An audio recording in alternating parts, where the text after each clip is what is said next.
വയനാട് മാനന്തവാടിയിലെ ആളെക്കൊല്ലിക്കാട്ടാനയെ 4 ദിവസമായിട്ടും പിടികൂടാനാകാതെ വനംവകുപ്പ്. ഇരുമ്പുപാലം, മണ്ണുണ്ടി ഭാഗങ്ങളിൽ ആനയുണ്ടായിരുന്നെങ്കിലും ബേലൂർ മഗ്നയെ മയക്കുവെടി വെക്കാനായില്ല. കുറ്റിക്കാടുകൾക്കിടയിൽ ആന മറഞ്ഞു നിൽക്കുന്നതാണ് ദൌത്യത്തിന് തിരിച്ചടിയാകുന്നത്. ആനയെ പിടികൂടാത്തതിൽ ഹർത്താൽ അനുകൂലികൾ കാട്ടിക്കുളത്ത് പ്രതിഷേധ പ്രകടനം നടത്തി.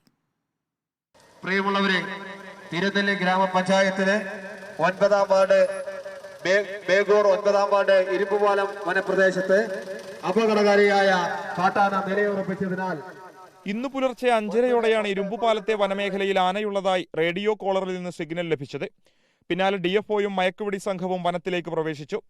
എന്നാൽ വനത്തിലൂടെ വേഗത്തിൽ സഞ്ചരിച്ച കാട്ടാന ഉച്ചയോടെ മണ്ണുണ്ടി ഭാഗത്തെത്തി.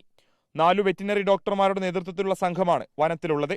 ഒരു സംഘം തോക്കുമായി കുങ്കിയാനകളുടെ പുറത്തും മറ്റു 2 സംഘങ്ങൾ കാൽനടയായും ഏറുമാടത്തിന് മുകളിൽ നിന്നുമാണ് നിരീക്ഷിക്കുന്നത്. ഒരു ഘട്ടത്തിൽ ദൌത്യസംഘം ആനയുടെ 400 മീറ്റർ വരെ അടുത്തെത്തിയിരുന്നു. എന്നാൽ വനത്തിൽ തിങ്ങി നിറഞ്ഞ കുറ്റിക്കാടുകളുള്ള സ്ഥലങ്ങളിൽ ആന മറഞ്ഞു നിൽക്കുന്നതാണ് മയക്കുവെടി വെക്കുന്നതിന് തിരിച്ചടിയാകുന്നത്. അതേസമയം ഹർത്താൽ അനുകൂലികൾ ജില്ലയിൽ വിവിധയിടങ്ങളിൽ പ്രകടനം നടത്തി.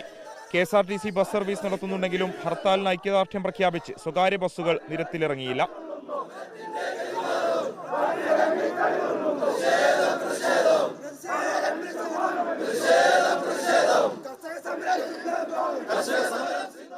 ആനയുടെ സാന്നിധ്യം കണക്കിലെടുത്ത് ബേഗൂർ, ചേലൂർ, ബാവലി എന്നിവിടങ്ങളിൽ നിരോധനാജ്ഞ പ്രഖ്യാപിച്ചിട്ടുണ്ട്.